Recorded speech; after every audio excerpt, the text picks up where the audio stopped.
Hi friends, good morning. ఈరోజు శామగడ్డ curry చేయబోతున్నాను. First stove ముట్టియాలి, వేసుకోవాలి. జీలకర్ర ఆవాలు వేసుకోవాలి ఫ్రెండ్స్.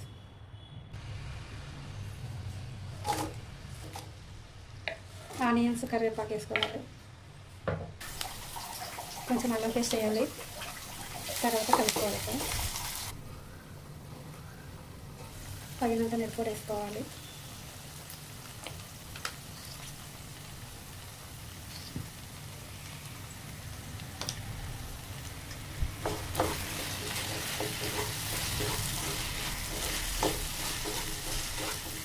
ఇలా చక్కగా కలిపేసుకొని మళ్ళీ మూత పెట్టుకోవాలి ఫ్రెండ్స్.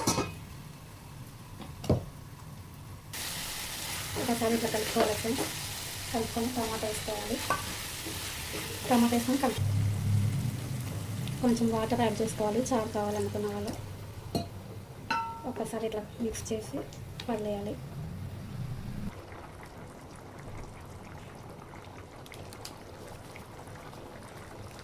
కొంచెం గరం మసాలా వేసుకోవాలి ఫ్రెండ్స్. గరం మసాలా వేసి ఇట్లా కలపాలి.